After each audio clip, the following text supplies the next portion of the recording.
Assalamualaikum warahmatullahi wabarakatuh. Puji syukur kita ucapkan atas nikmat kesehatan dan kesempatan yang telah Allah berikan kepada kita, sehingga kita masih dapat melanjutkan pembelajaran pada hari ini.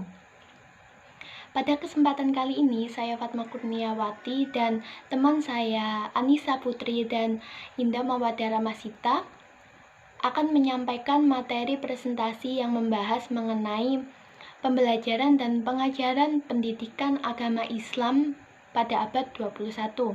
Di sini terdapat 3 poin pembahasan, yaitu yang pertama, pentingnya pembelajaran pendidikan agama Islam pada abad 21.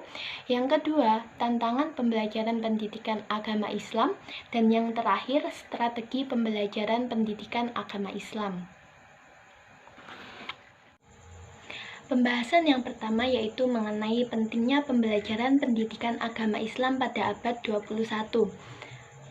Di era globalisasi seperti pada abad 21 ini terdapat banyak perkembangan dalam bidang ilmu pengetahuan, teknologi, informasi, dan unsur budaya di mana masyarakat sekarang lebih mudah dalam mengaksesnya.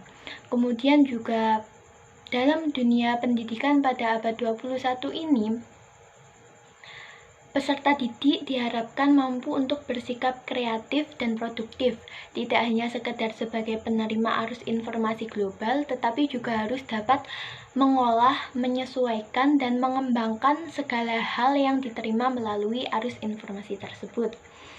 Di samping adanya kemajuan tersebut, globalisasi juga menimbulkan dampak negatif, seperti adanya cara berpakaian yang kurang sopan, adanya pergaulan bebas, kemudian ada juga kebiasaan bersikap individualis, yaitu mementingkan kepentingan pribadi dan lain sebagainya. Kemudian dalam menyikapi dampak perkembangan globalisasi tersebut, strategi yang perlu diambil adalah dengan mempersiapkan sumber daya manusia atau generasi masa depan yang unggul dan handal yang ditopang oleh spiritualitas dan nilai-nilai keagamaan yang kuat. Disinilah pembelajaran pendidikan agama Islam berperan, yaitu sebagai penangkal pengaruh negatif dari adanya globalisasi tersebut.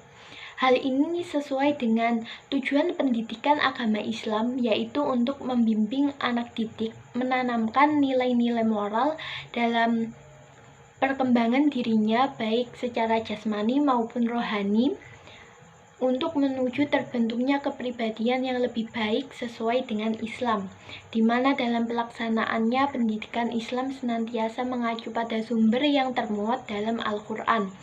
Di sini, pendidikan agama Islam perlu memperhatikan beberapa hal, seperti yang pertama, peningkatan mutu sumber daya manusia, di mana peserta didik diharapkan mampu dalam penguasaan sains dan teknologi dan juga keunggulan kualitas sumber daya manusia lainnya. Yang kedua, menyiapkan kurikulum yang berwawasan masa kini dan masa depan,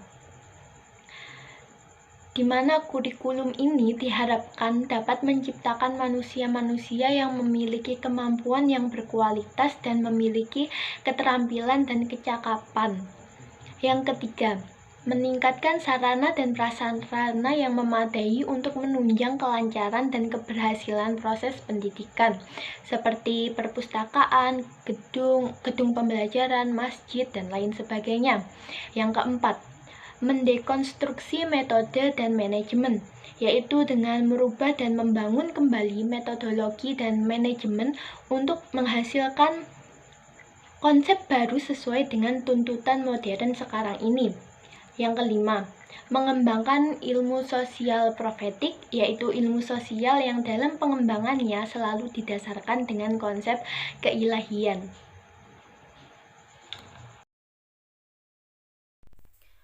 The next time presentasi with me, Indah Mawadara Mastia. In here I will to talk about you about challenge of learning Islamic religious education. Dalam in the Islamic education have a many problem yang mengakibatkan tidak tersalunya pendidikan agama Islam secara semestinya. Hal ini menjadi tantangan pendidik PAI terlebihnya. Adapun masalah-masalah yang menjadi hambatan atau tantangan pembelajaran PAI, yaitu yang pertama adalah peserta didik. Kita tidak bisa pungkiri bahwasanya peserta didik berasal dari latar belakang keluarga yang taat agama atau tidak taat agama. Hal ini menyebabkan tidak tersalurnya secara semestinya pembelajaran PAI, karena bisa menjadi hambatan peserta didik ketika dia mengamalkan atau ketika dia memahami isi dari pembelajaran PAI. Dan di sini juga mengakibatkan bagaimana sikap atau minat ketika peserta didik belajar mengenai pembelajaran agama Islam. Ada yang memudahkan pembelajaran ini, ada yang menganggap pembelajaran ini sulit dan lain-lainnya. Dan ada pula peserta didik yang enjoy dengan pembelajaran PAI. Yang kedua adalah lingkungan belajar. Di era pandemi ini tidak dipungkiri bahwasanya minat pembelajar peserta didik ini menurun, karena kita tidak bisa tatap muka secara langsung karena online. Hal ini juga mempengaruhi sisi psikis peserta didik dan pendidik, di mana di era ini pendidik dan peserta didik dituntut bisa dan lihai dalam menggunakan teknologi. Tetapi akibat teknologi yang serba online ini banyak terjadi problematika moral peserta didik yang menimbulkan banyak orang tua dan masyarakat khawatir pada perkembangan peserta didik ini. Ya, kita bisa lihat faktanya. Tidak bisa pungkiri ketika kita kuliah secara online menghadapi laptop atau HP, mungkin baju yang kita pakai atau kita tidak siap secara 100%, karena kita di rumah kita pakai baju yang kasual, yang biasanya kita pakai baju resmi ketika kuliah secara offline tetap muka langsung, tapi sekarang pakai baju yang kasual. Dan lingkungan juga yang tidak mendukung, ada yang rame, ada yang enggak.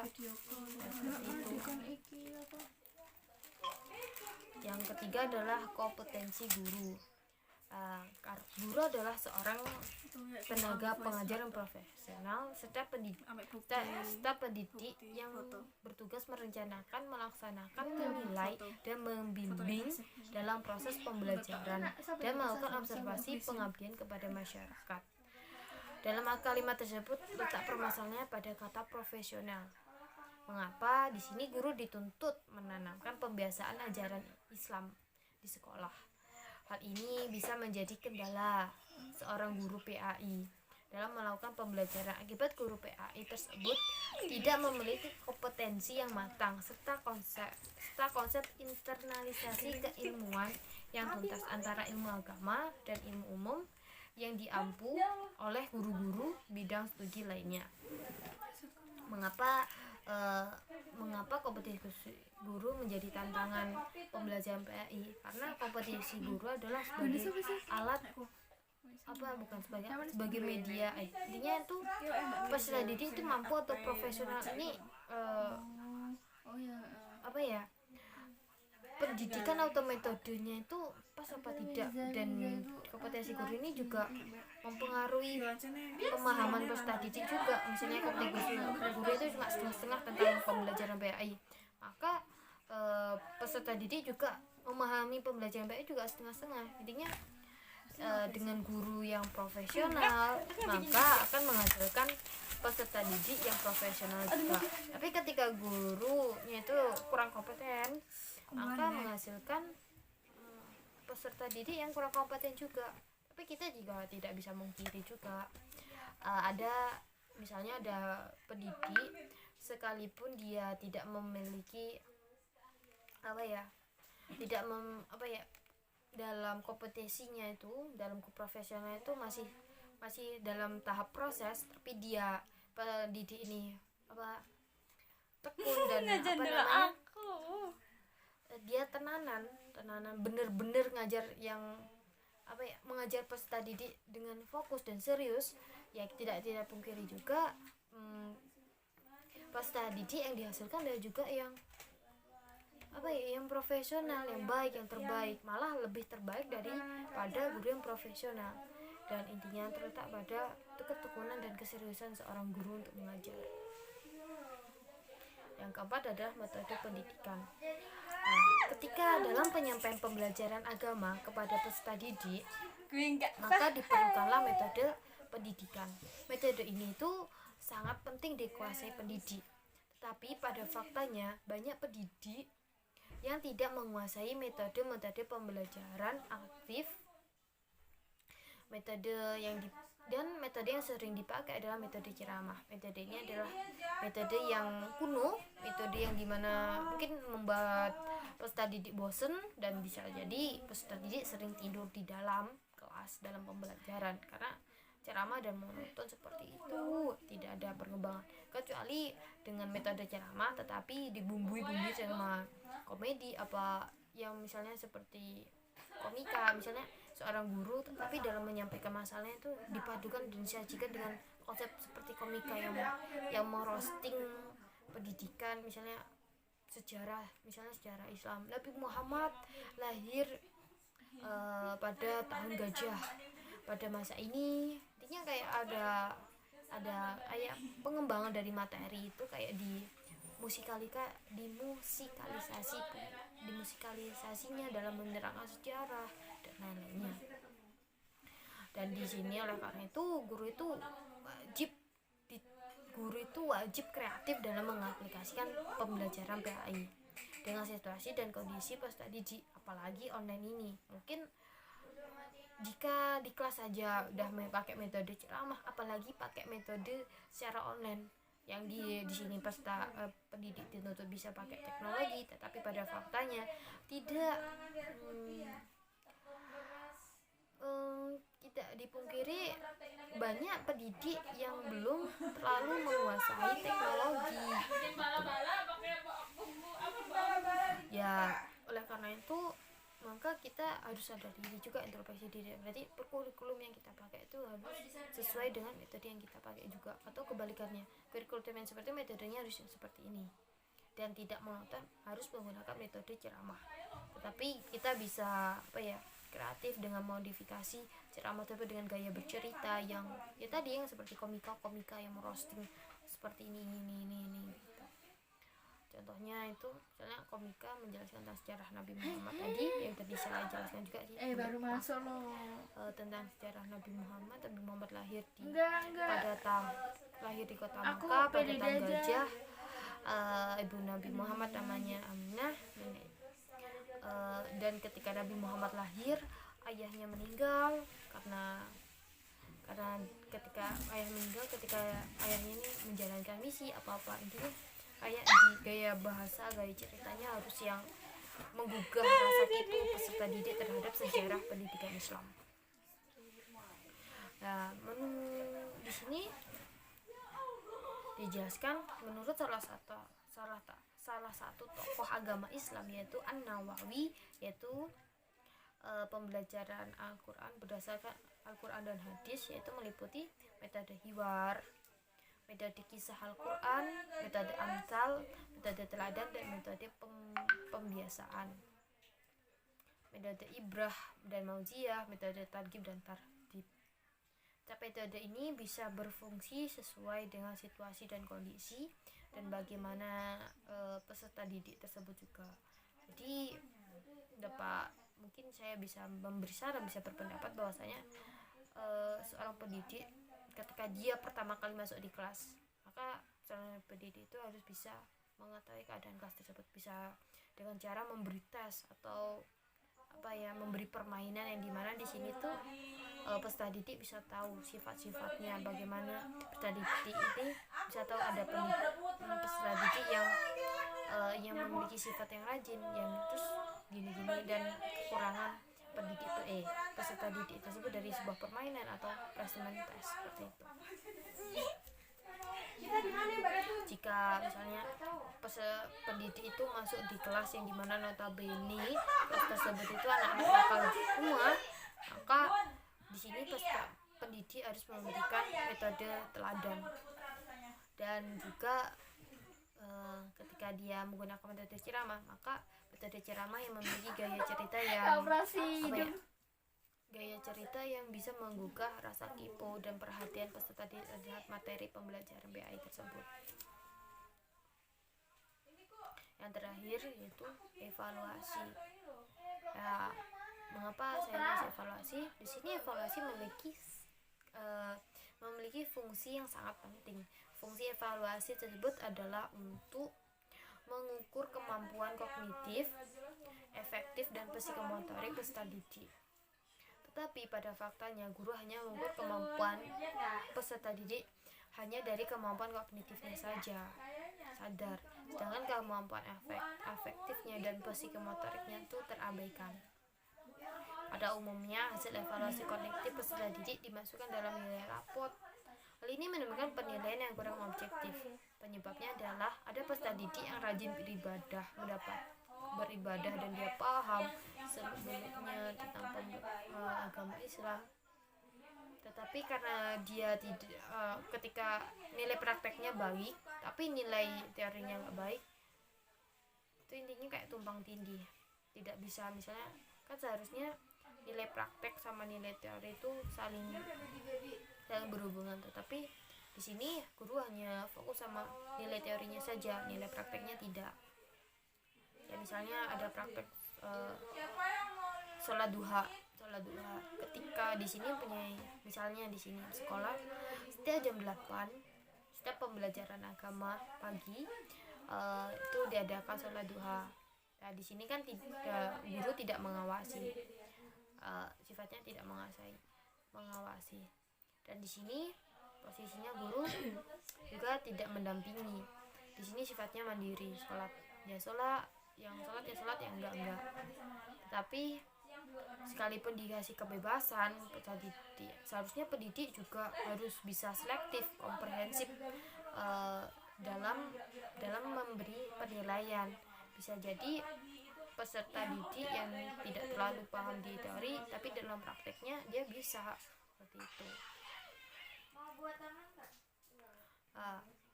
Dalam pembelajaran PAI kurikulum 2013 kan ini yang ditekankan adalah karakter. Karena sholat duhanya ini bersifat mandiri dan tidak ada pengawasan dari pendidik, seharusnya pendidik bisa memiliki seharusnya pendidik itu mendampingi sekalipun sifatnya itu mandiri, tidak diwajibkan gitu. Dan pendidik itu harus bisa melihat peserta didik yang rajin dan peserta didik yang tidak rajin. Dan seharusnya pembelajaran PAI tidak melulu harus menggunakan tes tulis saja, tetapi harus menggunakan tes lisan dan tes praktik yang disusun tes praktik. Dan di sini tes lisan tes praktiknya harus disusun langsung oleh guru PAI, karena tidak semua guru, karena guru PAI dengan guru umum itu faktanya itu berbeda, dan kurikulum dan metode pembelajarannya juga berbeda. Oleh karena itu sistematis dalam pembelajaran PAI harus disusun oleh guru PAI itu sendiri, supaya penilaian peserta didik itu lebih objektif. Karena dengan sistem evaluasi yang seperti itu, maka bisa terlihat pula sikap dan karakter peserta didik tersebut. Tetapi masih banyak guru yang belum menguasai teknik evaluasi dengan benar, dan seringnya banyak pendidik yang tidak mau ambil pusing dan banyak pendidik yang hanya mengambil nilainya dari aspek teori bahwa, tapi yang pada faktanya teori saja itu tidak cukup, apalagi untuk pendidikan agama Islam, karena agama Islam tuh berbau dengan ibadah, syariah, akidah. Kalau misalnya cuma dari teori saja tidak ada praktek, ya banyak yang diharapkan tidak sesuai dengan sasaran dan tujuan kurikulum yang dibuat. Jadi adalah permasalahan dalam pendidikan agama Islam.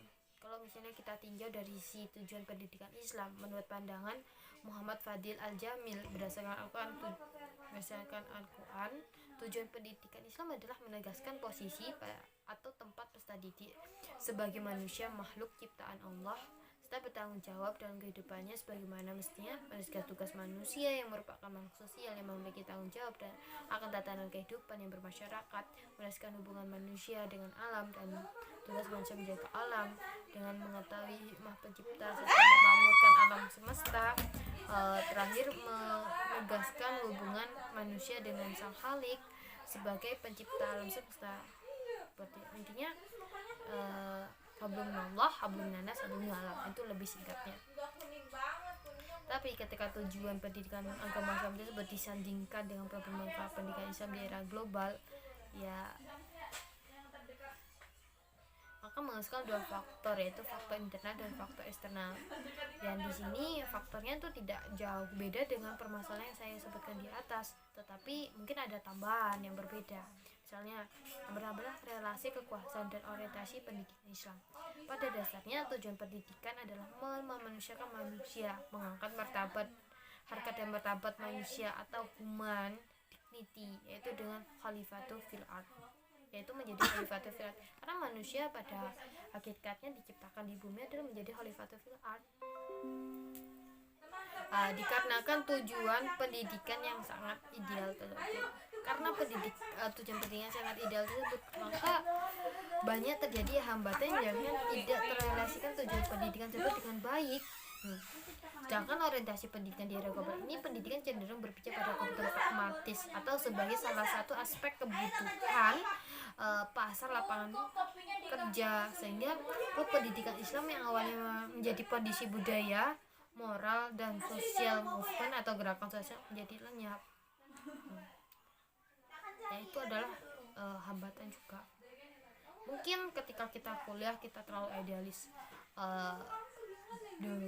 Bapak ibu dosen memberi kita adalah sebuah teori. Tapi ketika kita udah berperan menjadi pendidik itu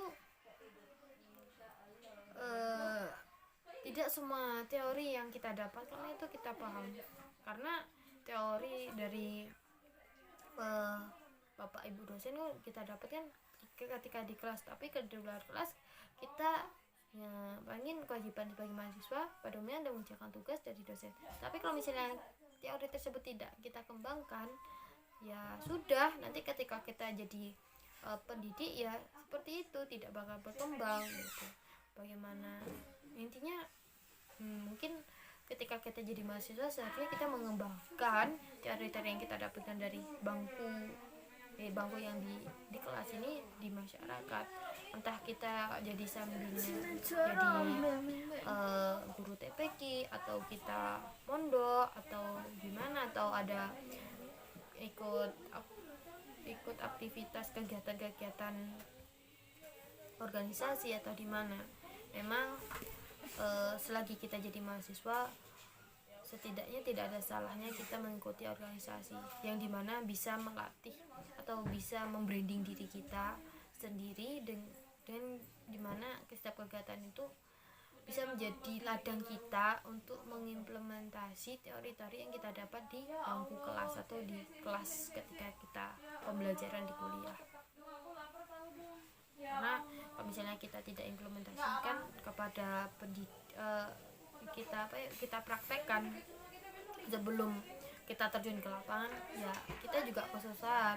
Dan seharusnya tujuan pendidikan yang ideal itu tidak bisa terrealisasikan. Dan di sini juga sebagai ya sedih juga. Nah, yang selanjutnya adalah kurikulum. Ya seperti yang di atas tadi,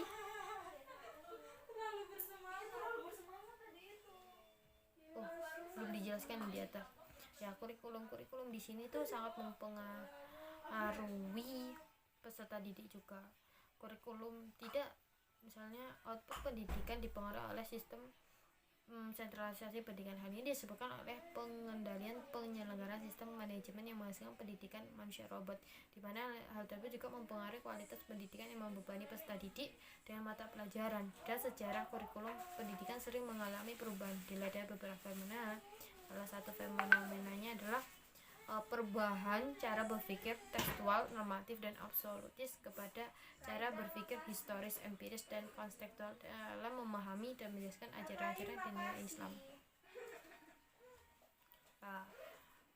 fenomena ini kita bisa lihat itu dari bagaimana Islam itu agama yang moderat, yang tidak memberatkan kiri atau berat kanan. Islam itu agama rahmatal lil alamin, damai. Tapi karena perubahan, karena kurikulumnya memaksa, banyak kurikulum yang memaksa untuk peserta didik harus menguasai bahan materi A, B, C, D, maka bisa menimbulkan pola pikir peserta didik yang kurang pemahaman seperti itu. Terus yang selanjutnya metode pembelajaran, ya seperti tadi yang dijelaskan, metode pembelajaran itu bisa mempengaruhi kualitas akademik peserta didik, karena guru harus aktif dan kreatif dan tidak hanya melulu menggunakan metode pembelajaran ceramah. Dan di sini ketika guru tersebut menggunakan metode ceramah, setidaknya dia bisa merubah cara gaya ceritanya, atau intinya harus merubah semodifikasi dan sekreatif dan seepik mungkin metode pembelajaran tersebut supaya peserta didik itu paham. Yang selanjutnya adalah profesionalitas dan kualitas SDM. Ya seperti tadi, intinya profesional, kompetensi guru, profesionalitas dan kualitas SDM maksudnya dalam perjalanan pendidikan dari Orde Baru sampai sekarang masih belum memadai dari segi profesionalisme dan mutu. Meski dari segi jumlah pendidik terbilang lebih memadai, tetapi faktanya masih banyak pendidik yang masih unqualified, underqualified, dan mixed match. Ya intinya tidak sesuai kualifikasi, intinya belum, kompetensinya itu kurang. Yang terakhir adalah biaya pendidikan. Mengapa biaya pendidikan menjadi salah satu hambatan di pembelajaran dalam pendidikan? Karena pendidikan ini, biaya ini juga diperlukan dalam proses pendidikan. Ya mungkin ketika saya nanti, misal insya Allah ketika saya punya sekolah, mungkin cita-cita saya menggratiskan, tapi kita tidak bisa pungkiri bahwasanya banyak bahan materi itu harus menggunakan biaya seperti itu. Tapi kalau kita lihat dari Undang-Undang Dasar 45 dan amandemennya dan UU Sidiknas nomor 20 tahun 2003 tentang sistem pendidikan yang memerintahkan negara untuk mengalokasi dana minimal 20% dari APBN dan APBD yang sisanya disediakan pada masing-masing daerah, tetapi belum terlaksana. Itu faktanya, yang bahwasanya ya pendidikan sama biaya itu emang sangat penting, karena ya seperti itu, intinya saling berhubungan. Mungkin ketika kita nanti ya, misal ya setelah kita lulus skripsi ada program 3T, oke, fine, kita daftar program tersebut dengan ikhlas. Nanti saya ikhlas ngajar di sini sekalipun tempatnya terpencil, tapi kita tidak pungkiri biayanya itu lebih besar. Kenapa? Di sana itu kan banyak masyarakat yang berkebutuhan lebih. Di sini peserta didik kan harus jadi secara tidak langsung juga menjadi relawan, juga membantu, dan di sini juga peserta didik juga membutuhkan untuk untuk kehidupan juga, dan tidak bisa pendidik itu dari tadi aku tuh nyari temen makan. Bisa mendapatkan kebutuhannya tuh dari alam atau selalu dapat bantuan dari masyarakat. Kan pada faktanya peserta pendidik yang mengajar di 3T itu adalah mereka yang jadi relawan, tidak bisa sebaliknya, dan juga membutuhkan biaya. Dan tidak sepenuhnya ketika pendidik itu mengajar itu fasilitas dari sekolah yang diajar itu sempurna, karena tahu sendiri banyak daerah-daerah yang dimana bantuannya itu dan seharusnya biayanya harus dipakai ini, tapi dibuat ini banyak pejabat-pejabat yang tidak menyalurkan biaya pendidikan semestinya ke daerah tersebut, ya seperti itu. Yang kedua adalah faktor eksternal, yaitu meliputi dikotomik permasalahan pendidikan timbul akibat integrasi ilmu agama dan ilmu umum. Nah, kebanyakan peserta didik itu menganggap ilmu agama, apalagi peserta didik yang kebanyakan peserta didik yang sekolah di SMA negeri atau swasta yang tidak berbasis Islam selalu menganggap pendidikan agama itu sepele dan selalu menganggap pendidikan umum itu utama. Tapi faktanya pendidikan agama dan pendidikan umum itu harus seimbang. Yang kedua adalah general knowledge, permasalahan yang timbul akibat sifat pendidikan yang terlalu umum dan sukar mencari upaya penyelesaian atau problem solvingnya.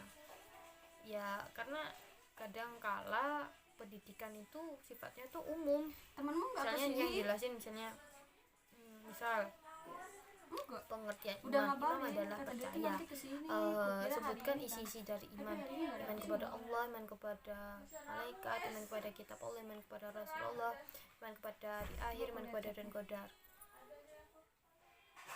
Terus dalam misalnya ada permasalahan terus yang disangkut pautkan sama rukun iman, ya pendidik di sini cuma menjelaskan teori tapi tidak menjelaskan isu-isu atau tidak menjelaskan permasalahan-permasalahan yang ada. Intinya hanya sempit, informasi yang diberikan pendidik ini sempit.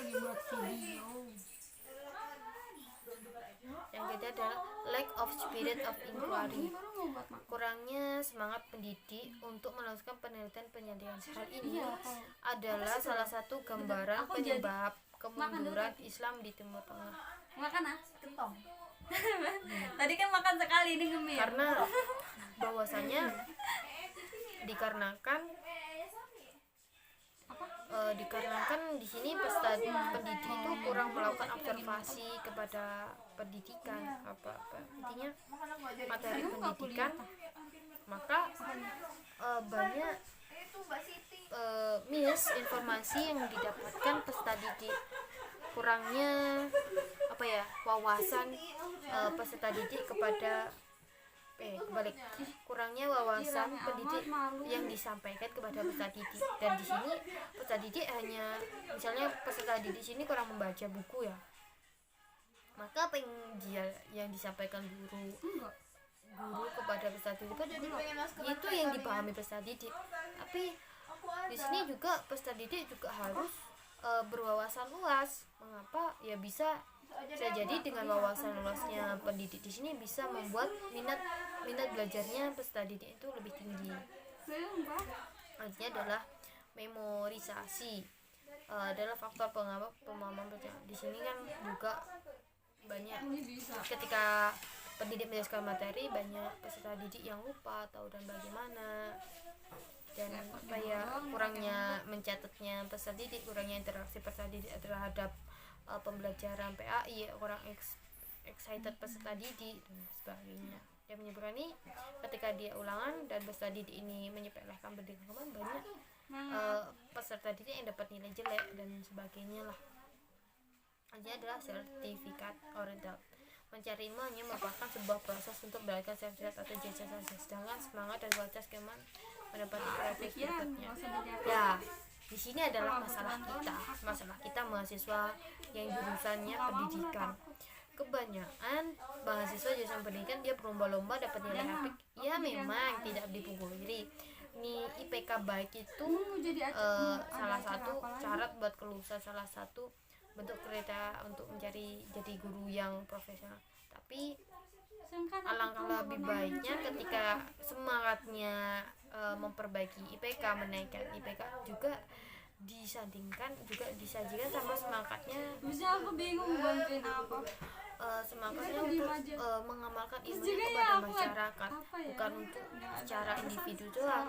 Udah kuliah, habis kuliah IPK bagus, tapi di sini yang IPK bagus terus ambisius cari kerja, tapi pada faktanya orang yang sering diterima di cari kerja adalah orang yang udah punya pengalaman, kayak dia orang organisasi sekalipun IPK-nya enggak, tapi sering diterima. Karena di sini juga bisa lihat itu bagaimana kemampuan dan branding skillnya peserta didik tersebut untuk menghadapi masyarakat, untuk menghadapi ini public speakingnya harus main juga, dan juga tidak hanya ketika kita kelas itu bukan untuk kita sendiri saja sih buat orang tua, tapi kemaslahatan lebih utama. Jadi kita berpendidikan itu untuk umat juga. Ini salah satu bentuk dakwah kita kepada umat. I think it's enough. The next materi akan disampaikan oleh Mbak Anis. Selanjutnya, saya Anissa Putri, saya akan menjelaskan mengenai strategi pembelajaran pendidikan agama Islam. Menurut Muhib bin Syah, strategi adalah siasat atau rencana yang berisi langkah-langkah yang dirancang sedemikian rupa untuk mencapai suatu tujuan. Sedangkan menurut Encom Mulyasah, pembelajaran adalah interaksi antara peserta didik dan lingkungannya sehingga terjadi perubahan perilaku ke arah yang lebih baik. Jadi dapat kita pahami bahwa strategi pembelajaran dapat diartikan sebagai suatu rencana pendidik atau guru yang dilaksanakan untuk mengoptimalkan potensi peserta didik, sehingga peserta didik ini dapat aktif dalam kegiatan pembelajaran dan dapat mencapai hasil yang telah diharapkan sebelumnya. Jadi pada kesempatan hari ini kita akan membahas tentang 6 metode yang dapat digunakan untuk strategi pembelajaran pendidikan agama Islam. Yang pertama adalah lecture method atau metode ceramah. Metode ini telah ada sejak zaman dahulu. Bisa dikatakan metode ini sebagai metode yang paling tradisional di antara metode-metode yang lainnya. Dipraktekkan dengan cara satu dosen atau satu guru atau satu pendidik yang menceramahi atau memberikan materi langsung kepada siswa. Selanjutnya adalah metode diskusi. Metode diskusi ini adalah kita sebagai pendidik memberikan suatu permasalahan-permasalahan yang harus dipecahkan oleh murid-murid, sehingga murid-murid itu berdiskusi sesama kelompoknya untuk mencapai dan mengetahui konklusi atau problem solve dari permasalahan yang sudah diberikan sebelumnya. Metode yang ketiga adalah metode tugas belajar atau metode pemberian PR. Jadi metode ini digunakan untuk mengetahui seberapa paham siswa pada materi tersebut. Jadi pada akhir pembelajaran, guru akan memberikan sebuah PR yang harus dikerjakan di rumah untuk mengukur kepahaman siswa. Metode keempat adalah metode demonstrasi, yang mana kita sebagai guru atau pendidik memberikan suatu arahan dan memperagakan situasi atau benda yang disertai penjelasan lisan kepada anak murid kita, dan selanjutnya membiarkan anak murid kita untuk mempraktekkan hal tersebut. Adalah metode tanya jawab, di mana kita sebagai pendidik memberikan sejumlah pertanyaan yang dihadapkan kepada siswa dan membiarkan siswa untuk memecahkannya dan menjawabnya. Metode tanya jawab ini dapat digunakan untuk melatih daya ingat siswa atas pembelajaran yang telah lalu serta melatih kekritisan siswa. Keenam adalah latihan siap atau metode drill, yang mana kita sebagai guru menyajikan suatu bahan, dan dengan bahan tersebut kita itu melatih siswa agar menguasai pelajaran tersebut dan terampil dalam melaksanakan tugas latihan yang telah kita berikan.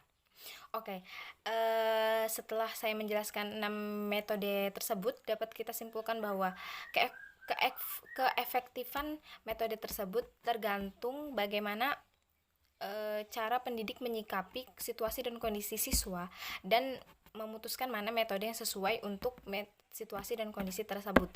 Metode-metode tersebut dapat dicampur atau dikolaborasikan dan dapat juga dilaksanakan secara berurut. Mungkin itu saja yang dapat kami dari kelompok 3 jelaskan. Jika ada kurang dan lebihnya kami mohon maaf. Wabillahi taufiq wal hidayah.